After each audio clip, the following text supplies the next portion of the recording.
Check this out. In this world, magic is alive. Living magic called Magix first contacted humanity long ago. Out of nowhere, a talking blob of water appeared.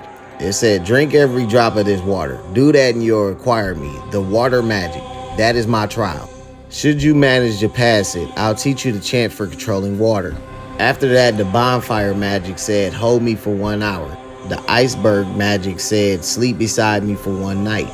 And the breeze magic said, walk with me for 1,000 miles. By passing the magic trials, they acquired the magic themselves.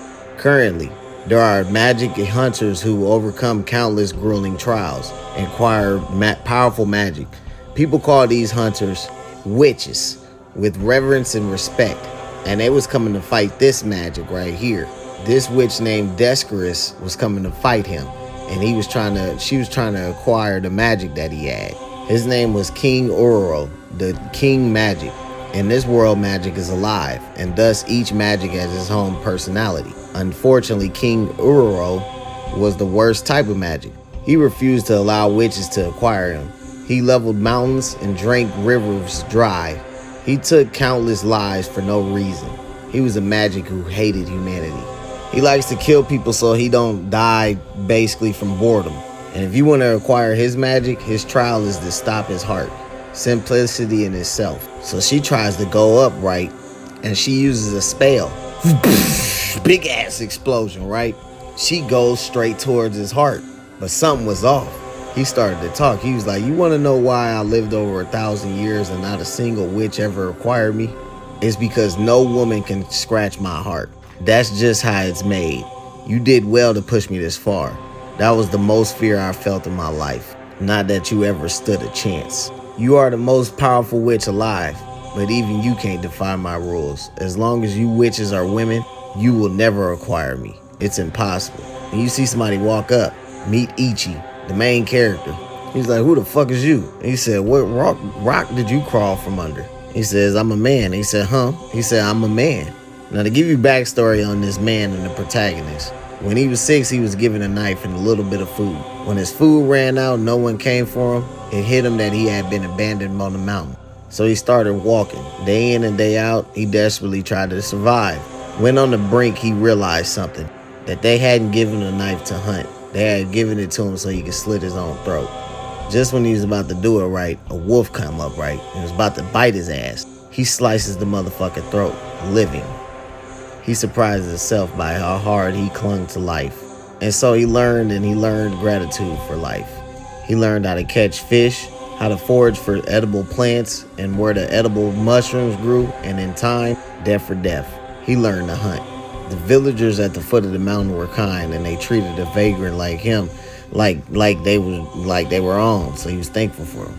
But there was still something he wanted to do. Surviving so long on the mountain, he developed a sense for combat. He can't say whether that instinct led him there or not, but no.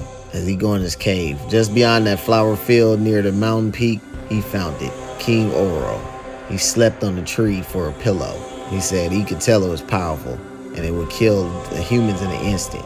He said he took one look, and then he turned and ran. It hadn't done anything yet, probably. He couldn't say if it actually killed any humans, or even any other animals for that matter, which is what his motto is, death for death. If they don't face him with no intent to kill, then he shouldn't desire to kill them either. Killing things you don't mean to eat isn't hunting, it's murder. That's one line you must never cross. But if that creature does harm a human, if it does turn its fangs on me, if it does trigger death for death, he wants to hunt it. He wants to hunt that creature alive. Maybe he'll set some traps up just in case, a pit trap, maybe a snare or two. If that time comes, he'll get his chance, surely. That's when we go back to him meeting up with this thing, right? It tries to swipe and kill him, right? But then he looks and see that his hand is in the fucking ground. It's in the trap. And if he tries to pull it out, it'll only bind him tighter. It's not easy to get off of. So he's like, hold on, bro. Put that knife down. Hold on. Don't be hasty. He said, why you looking at me like that, bro? Give me personal space. Hold on, bro. Put the knife down. He said, you just tried to kill me. Death for death. Goes up in the air, stabs his ass in the chest. Then he becomes a witch. The strong witch girl runs up to him and was like, don't move. And she put a knife to his neck. He tried to slice at her, but she blocked it with her barrier, but it cracked right here, as you can see.